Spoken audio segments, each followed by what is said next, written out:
Labas, labas. Pradedame šiandieną kitą skyrių, 18 skyrius. Ir tai yra apie kaip pasąmonė šalina psichinės kliūtis. Labai svarbu, labai svarbu. Na, šita knyga yra tikrai unikali ir mes jau 94 dieną susitinkame prie šios gyvenimą keičiančios knygos. Bėgu dalintis puslapiais ir kimbame į skaitimą. Taigi, kaip pasąmonė pašalina psichinės kliūtis ir kiek mačiau, net ir išvardinta yra, kokios tos pagrindinės kliūtis mes susikūrėme pas savęs galvoje. Laisvės ir dvasinės ramybės idėją savo galvose galite įtvirtinti taip, kad ji pasiektų pasąmonės gelmes. Pasąmonė, būdama visagalė, išlaisvins jūs iš blogų įpročių vergijos. Tada būsite pasirengę suprasti, kaip veikia žmogaus protas. Atrasite nesenkančius savo išteklius, kurie parems jūsų teiginius ir įtikins, kad tai tiesa. Mes galime pasikliauti, dažnai visi sakom, ar ne, kad oi, kaip sunku atsikratyti vieno ar kito įpročio. Tai yra netiesa. Mes galime pasikliauti, įdarbinti savo pasąmonę, kad mums pagelbėtų tą žalingą būdą kažkurį tai iš savęs iškraustyti ir kažką tai visada, kai mes paleidžiam kažką, turim užpildyti, aš jau tą sakiau. Taigi, iškraustyti žalingą įprotį ir įsileisti, pradėti kažkokį tai mums padedantį ir gyvenimą keičiantį įprotį. Ką daryti, jeigu pakliūvi į keblią situaciją ir nematai išeities? Nėra padėties be išeities. Į kiekvieną klausimą yra atsakymas. Begalinis pasąmonės intelektas viską žino ir mato. Jis žino atsakymą ir šiuo metu pasakinėja, bet turite klausyti.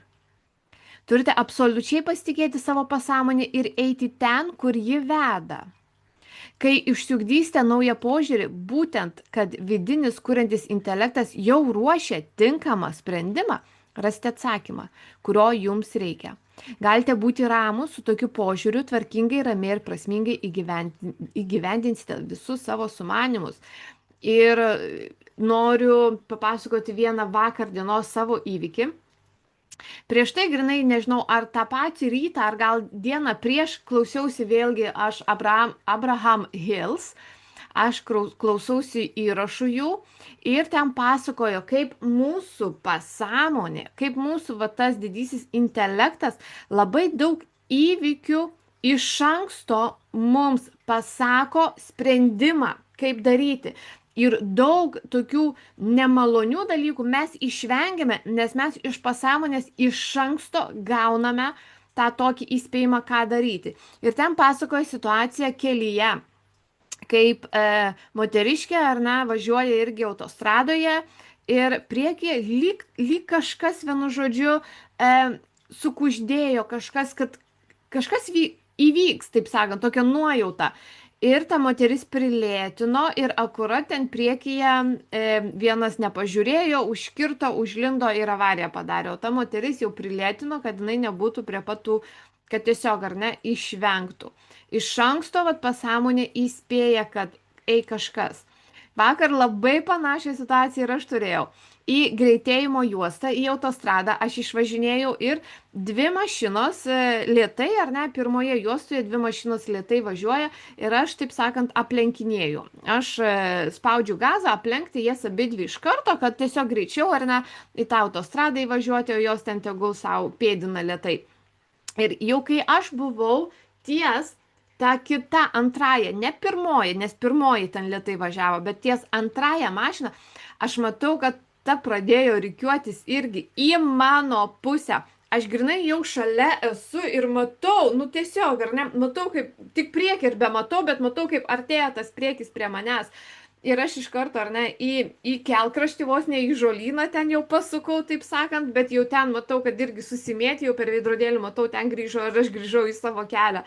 Bet va tas toksai, ar ne, kad pasąmonė iš karto, nes aš lenkiau ir man iš karto, kad, žinai, akis netitraukiu nuo tos mašinos. Lenkiu ir stebiu aš tą antrąją mašiną. Va taip lyg kažkas pasąmonėje ar ne kalbėtų, kad va tas toksai, kad kažkas bus ir kad išvengti nemalonesnio įvykio aš turiu vat, būti, taip sakant, ar ne, ant pažiūros toje vietoje. Ir jeigu aš nebūčiau nusisukus, pasitraukus ar ne iš karto, tai tikrai būtumėm, taip sakant, būtų man pabučiavęs šoną mašinos. Tai vat mes labai dažnai gauname jau, dar net neiškeldami klausimą, mes jau iš pasąmonės turime atsakymą ir vat mūsų tą dėmesį ten ir laiko, mūsų koncentraciją laiko. Bet lygiai taip pat mes labai daug galime gauti atsakymų į jau iškilusias situacijas ir kaip man pasielgti ir dar kažką, bet reikia klausyti, kaip čia sako, mes turime klausyti. Kaip mesti arba išsiugdyti įprotį. Mes visi esame įpročio vergai. Beje, atominiai įpročiai yra tokia knyga irgi apie įpročius. Praeitais metais aš savo knygų klube, mes šitą visą knygą irgi perskaitėm ir išnagrinėjom. Jeigu kam nors įdomu, yra įrašai likę, bet jie nėra vieši, jie yra privatus, nes ten buvo privatus knygų klubas, bet yra visa irgi knyga išnagrinėti. Atominiai įpročiai, jie tu, nebepamenu, autoriaus,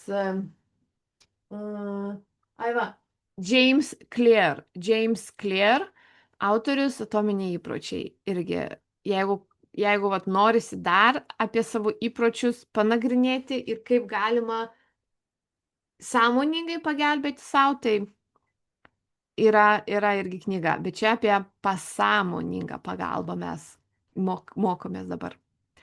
Mes visi esame įpročių vergai. Įprotis žmogaus pasąmonės funkcija. Tikrai esame įpročių vergai ir tu man kitaip neįrodysim. Pastebėk save. Pastebėk, kad netgi lipant laiptais, tu visada pradedi tą pačią koją. Pastebėk save. Kaip mes esame įpratę rašyti tam tikrą ranką. Ir kai mums reikia rašyti nedominuojančią ranką, košmaras, kaip mažas vaikas, nenuvaldau ar ne parkeliuko. Tai vad mes esame įpročių vergai. Kai mokomės plaukti, važiuoti dviračiu, šokti ir vairuoti automobilį, sąmoningai atliekame šiuos veiksmus daugybę kartų. Mes sąmoningai, ar ne? Mes turime prisiminti ten tas pavaras, kaip junginėti, mes sąmoningai, mes budrus labai. Kol jie palieka gilius pėdsakus mūsų pasąmonėje. Mes kol ar ne mokinamės, mes sąmoningai, budrus labai, mes atkreipiame visas detalės dėmesį, bet paskui jau jie palieka pėdsakus, jau mes žinome. Mums prie šviesoforo priėjus ar pieškomenį ar važiuoji automobiliu, mums nereikia prisiminti, kad raudona stop, žalia važiuoti, raudona stop, žalia eiti. Mums nereikia prisiminti, jau mes tą įrašę į pasąmonę. Jau mums automatiškai viskas, įprotis yra. Vėliau pasąmonė juos perima ir automatiškai atkartoja kaip įprotį. Kartais sakoma, kad pripratimas tai antrasis prigimimas. Tai yra pasąmonės reakcija į mintis ir poelgius, kurie sudaro mūsų pirmąją prigimtį. Jeigu mes patys sukūrėme savo įpročius, vadiname, turime teisę pasirinkti gerus ar blogus įpročius. Jeigu žmogus kurį laiką vis grįžta prie blogos minties ar veiksmo, tampa įpročio vergu. Pasąmonės dėsniai nepalenkiami. Jau pasąmonė, jeigu jau mes įrašėm, tai ir kartojasi mūsų kūne, mūsų veiksmuose, mūsų požiūris taip pat apie tai iš ten kyla apie viską. Tai mes tos įpročius vis iš praeities, iš praeities įvykių, iš žmonių, su kuriais bendravome, atsinešame, bet taip pat sąmoningai mes galime pakeisti. Ir pasinaudodami pasąmonę, ką mums papasakos ši knyga. Kaip jis atsikratė įpročio gerti. Kai Bobas atėjo pas mane, buvo puolęs į visišką neviltį. Per gerimą praradau darbą, žmoną ir šeimą. Krimtosi jis. Mano žmona nenori su manimi kalbėti netgi telefonu. Ji neleidžia man pasimatyti su dukra, nežinau, ką man daryti. O bandėte mesti gerti? Paklausiau. Žinoma, bandžiau, patikino jis, daugybę kartų. Kurį laiką man netgi pavyksta susilaikyti, bet vėliau mane užvaldo nenumaldomas potraukis. Ir tada jau žinau, kad kas bus. Neišsiblaivau 2 savaitės. Košmaras. Vargšeliui dažnai nutikdavo tokie dalykai. Pats suprato, kad per daug įjunko į alkoholį, kad nieko nebus, jeigu neatsikratys seno įpročio ir nepasikeis. Tačiau jau ne pirmą kartą pastangos pažaboti savo pomėgį vis dar labiau pablogindavo reikalus. Pasikartojančios nesėkmės įtikino vyrą, kad tai beviltiška, nes jis yra bejėgis prieš savo potraukį ar maniją. Mintis apie bejėgiškumą nepaprastai stipriai paveikė jo pasąmonę ir dar labiau susilpnino valią, paversdama gyvenimą nesėkmių grandinę. Tuoj turiu pakrovėją. Turiu pakrovėją, nepabėkim. Išlikime čia. Tai štai, ar ne? Jisai jau įsirašys įsitikinimą, kad man neišeina. Ir kiekvienu kartu, kai aš bandau, dar blogiau. Ar net tokius įsitikinimus irgi yra įsirašę, kurie meta svorį? Kad irgi jau, kai numetu viskas tvarkoja, bet jau paskui, kai paleidžiu, tai priaugu dar daugiau. Tokius įrašus mes turim, kitaip nebus. Nes tai įrašyta į mūsų pasąmonę. Mes tuo patikėjom. Kuo mes tikime, mums taip ir nutinka. Tai mes turime įtikinti save, kad man lengva. Daugas ar ne, daug šiuo metu daug žmonių yra, kur aš nieko nespėju, įsitikinimą įsirašę. Man trūksta laiko. Visada vėjuosi darbus. Neina, darbas veja darbą irgi ir net posakis yra toks. Tai va, taip įsirašiai, taip ir bus. Aš pačioj pradžioj savo irgi sąmoningumo kelyje, man reikėjo dalinti, ar ne? Aš pradėjau mokytis, aš pradėjau daryti tam tikrus reikalus kasdien, kiekvieną dieną ryte vakare. Ir šeima, ir darbas buvo, valdiškam darbę dirbau. Aš pradėjau sakyti, kad aš viskam užtenku laiko. Aš valdau laiką, kas ir yra tiesa. Mes nusprendžiame, kam paskirsime laiką. Ar aš paskiriu valandą dabar skrolinti, ar aš paskiriu mano valandą šioje dienoje mokintis kažką. Mes skirstome laiką, mes valdome savo laiką. Tai tu turi tuo įtikėti ir tada atsiranda labai daug laiko viskam, ką nori. Išmokiau Bobą derinti sąmonės ir pasąmonės funkcijas. Kai jiedvi bendradarbiauja, pasąmonėje įskiepita mintis ar noras įgyvendinamas. Sveikas protas sakė, kad jeigu senasis kelias ar šunkelis, kurio Bobas buvo įpratęs minti, vedė tiesiai į pražūtį, galima sąmoningai pasukti naujų kelių, kuris nuvestų į laisvę, blaivybę ir dvasios ramybę. Sąmoningai tu pasirenki, kokį kelią nurodyti pasąmoniai, nes kai tu nurodai, sąmoningai priimdamas, va tokią tiesą aš dabar noriu laikytis, noriu įrašyti ir tikėti, tai tu gali atrasti laisvę ir dvasios ramybę. Žalingas įprotis buvo tenkinamas automatiškai. Vadinasi, Bobas sąmoningai jį pasirinko ir išsiugdė. Vyriškis suprato, kad jeigu galėjo pasiduoti blogai įtakai, tai gali perauklėti save į gerąją pusę irgi. Todėl daugiau nebegalvojo, kad nesugebės nugalėti savo įpročio. Bobui tapo visiškai aišku, kad niekas nekliudo jam pasveikti išskyrus jo mintis. Taigi stengtis per jėgą ar versti savo protą nebuvo pagrindo. Per jėgą mes dar pakenkiam labiau savo. Reikia visada su pasąmonė kartu dirbti, su visatos dėsniais kartu dirbti. Ką gali vaizduoti? Bobas pradėjo treniruotis. atsipalaiduodavo ir pasinerdavo į mieguistą meditacinę būseną. Mintise matydavo tik tai vieną paveikslą - galutinį rezultatą. Tikėjo, kad pasąmonė įgyvendins jį pačiu lengviausiu būdu. Bobas svajodavo, kaip dukra pasitinka jį, stipriai apkabina ir sako: oi, tėveli, kaip gerai, kad tu ir vėl namie. Reguliariai, sistemingai prisėsdavo ir medituodavo. Jeigu mintis nuklysdavo į šalį, to jau pat atkurdavo dukters paveikslą. Jo šypsena ir sena namie, kurią pagyvindavo linksmos dukrelės balsas. Visa tai padėjo suformuoti naują požiūrį. Aišku, ne iš karto.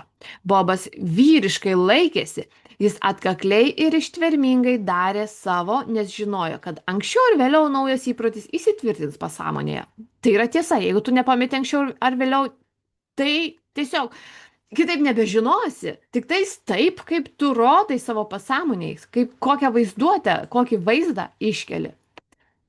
Patariau jam palyginti savo sąmonę su fotoaparatu arba filmavimo kamera, o pasąmonę su jautria juosta, kurioje fiksuojami ir įrašomi vaizdai. Palyginimas jam padarė didelį įspūdį.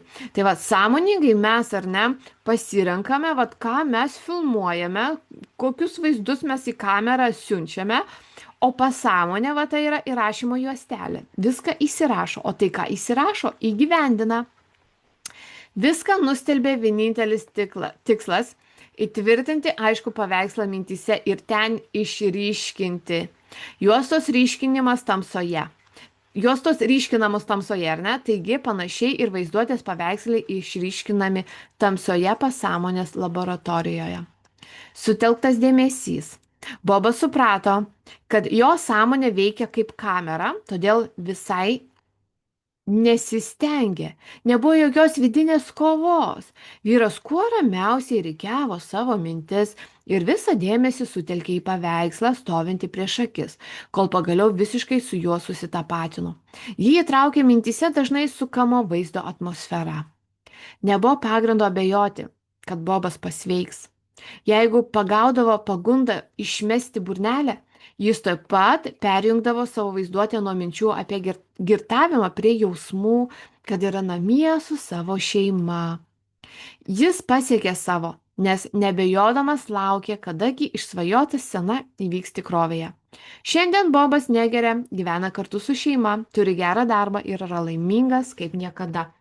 Labai nuostabus palyginimas, kad štai tavo ta sąmonė, tu sąmoningai sukuri kokį tą paveikslą, ar ne? Sąmoningai tu parodai, kad aš filmuoju dabar tokią sceną savo ateities gyvenimo. Mes sukūrėme tą tokią vieną sceną iš savo ateities gyvenimo. Sąmoningai rodome, o pasąmonė va tas, ar ne, juosta, į kurį įsirašinėja.